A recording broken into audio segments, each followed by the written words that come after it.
Okay, so because oligopoly has the characteristic that there's just a few firms and that makes them interdependent on each other, it makes the by now familiar technique of drawing demand and supply, drawing marginal revenue, marginal cost, and finding the profit maximizing point difficult. It's not impossible. You can look up something called Kinked Demand, Kinked, and that'll show you one way you can do it, simplified. Basically, what that's operating on is if I were to cut my price, everybody will meet it. And so to figure out where I'm operating on the demand curve, I have to have a demand curve drawn if nobody cuts their price, if one person cuts their price, if two people cuts their price. And each one of those demand curves has a little marginal revenue curve, and so it makes it a kind of big ugly mess. But what I do want you to take away from this is that even though we're switching over to this funny looking rectangular thing right now, the information that's in it, the dollar amounts, came from marginal revenue equals marginal cost. We're not tossing that out. We're not saying oligopolists don't profit maximize. We're just not showing us all the nitty-gritty details of it. And we're saying, okay, now that you've figured out what profit you're going to make under all these different scenarios, that we're using this nifty little rectangle thing to display these possible outcomes, now that we figured that out, what is the best strategy? And that's basically what we're doing here with this thing called game theory. Game theory is simply a technique that allows you to more clearly understand and analyze the facts before these people that when they're making these decisions that are interdependent, where your decision depends on what somebody else is going to do, what strategy they're going to play.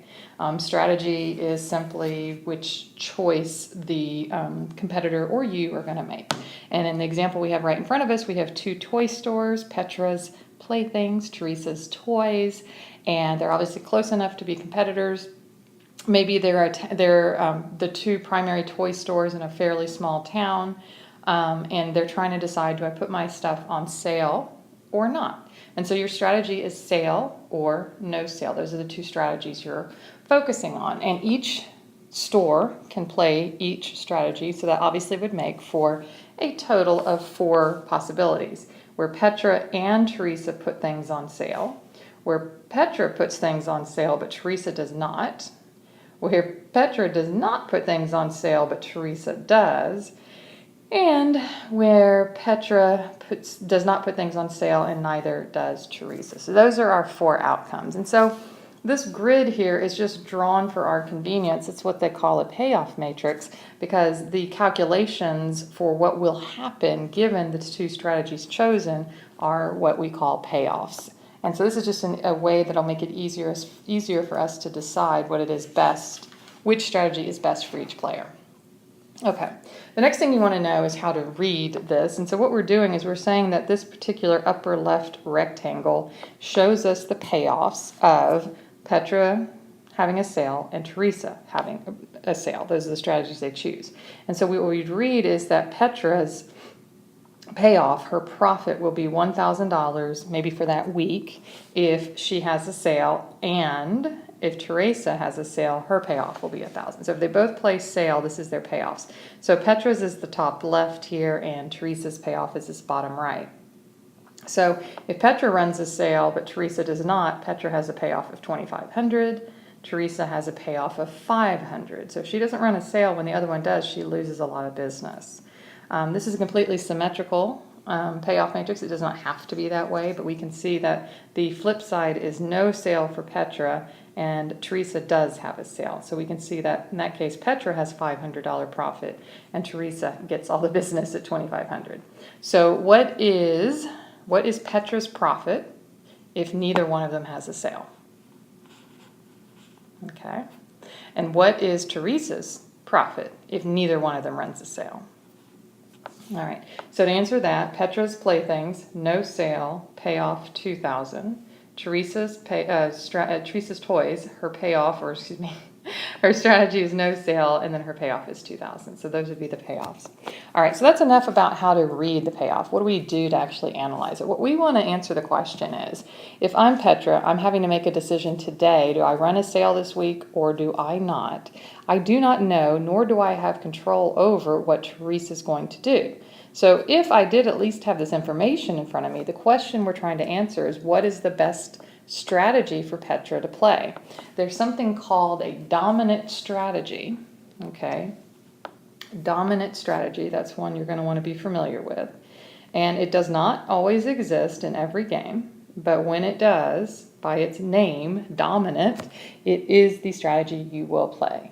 So a dominant strategy is defined as the best strategy for the firm, no matter what the other player does. And so that's where we want to start with our analysis. So I'm going to be Petra, and I don't know if Teresa's going to do a sale or no sale, so I want to consider both possibilities.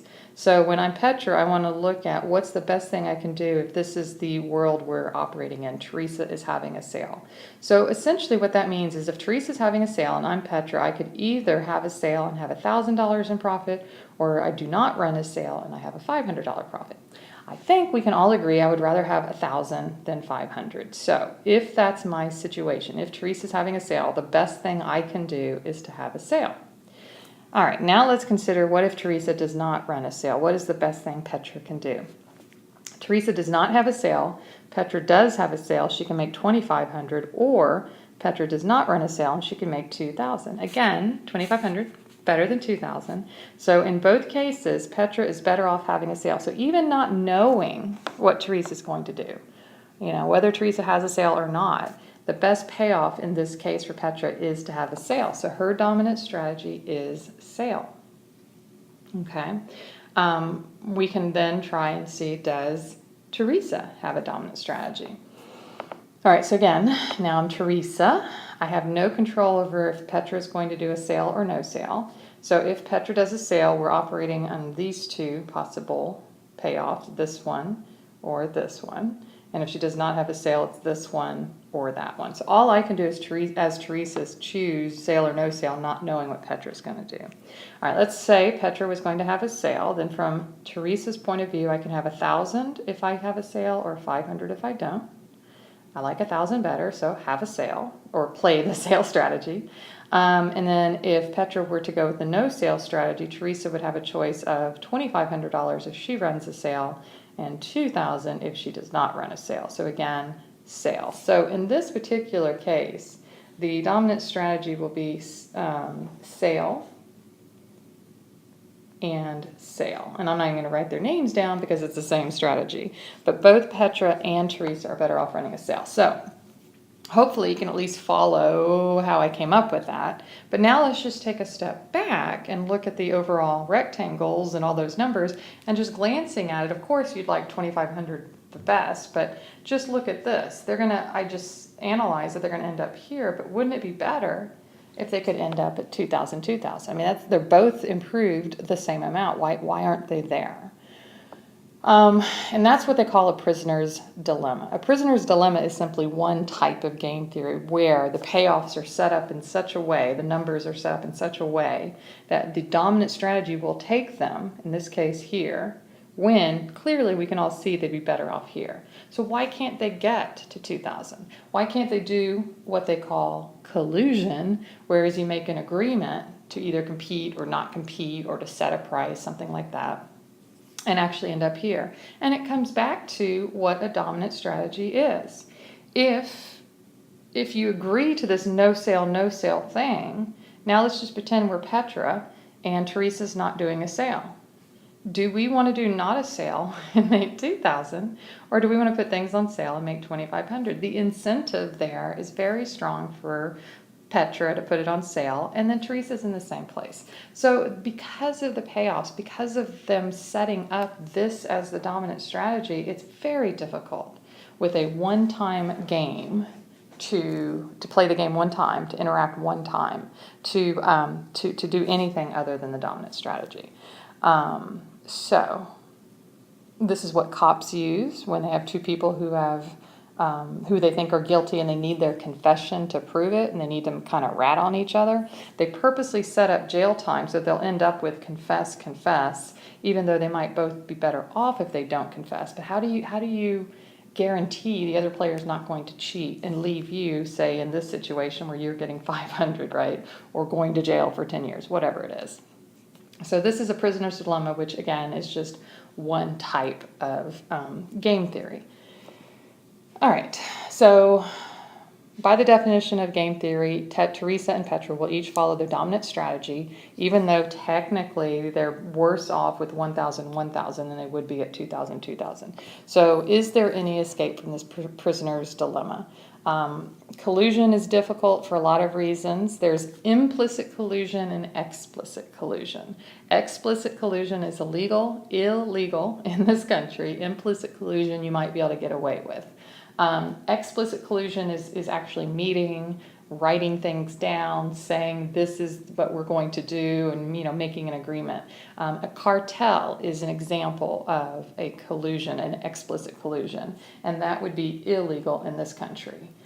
There are various techniques, strategies that companies might play in a industry that would be more of an implicit collusion, which can be legal, and that's what we want to turn our attention to next.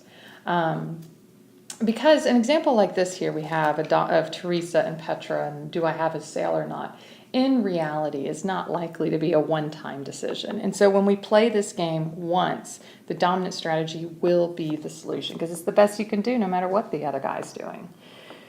But if this is a weekly decision, and every week you have to decide, am I going to have a sale, am I not going to have a sale? Now this opens things up a little differently. It's not so much the dominant strategy disappears, it's just now you have a way to do collusion and maybe enforce collusion a little bit, maybe ways to punish somebody who cheats and doesn't do what you're supposedly implicitly agreed on. So what we're talking about here is opening up the idea to repeated games. So you're going to play the game over and over and over. All right, so let's look at this with Teresa and Petra, and let's say that every week they're having to make a decision. One type of implicit collusion that can be done is something called price leader. So somebody is just sort of taking the taking the initiative to set a strategy, and then the other players follow along. So we could say Teresa will be our price leader. It doesn't matter who it is, I'm just going to do Teresa. And let's say one day Teresa puts, so we're starting off, let's go ahead and say we're here. Okay. So if Teresa's playing a sales strategy, Petra will play a sales strategy, and if Teresa changes her strategy to no sale, Petra will follow her. That's what we mean by leadership, okay? So they're sitting here, both having a sale, and then the next day, Teresa takes her sale off, and that actually puts them here, which is not terribly wonderful for Teresa, right? Great for Petra, but the implicit collusion is that after one day of being here, Petra will follow Teresa's leadership and take the sale off. And so now they're here. So because they're going to interact like that, they can now be in a situation where they're each making $2,000 in profit instead of $1,000. So then a couple of possibilities can happen. Either Teresa can purposely decide, hey, I want to have a sale again, and one day she moves to sale. Petra has to follow her, so the first day she's kind of caught off guard and is now in the position of making 500, and Teresa's doing that, but the very next day they'll be here, and so then they'll stay here for a while. So it could have happened that way because Teresa decided, let's go to the sale time for a while, or it could just be that Teresa wanted to have that one day of making 2,500. But for whatever her motivation, after one day of being here, she's going to see Petra's reaction of meeting her sale. And because of this price leadership relationship, the only way to get out of this is for Teresa to take that one day of not having a sale, Petra will have a sale, and then that'll bring them back here. And so because they're interacting like this opens up the ability of cooperation. So repeated games can lead to more cooperative equilibriums and take you, or save you from, I guess you could say, the prisoner's dilemma that the dominant strategy on its own will take you to.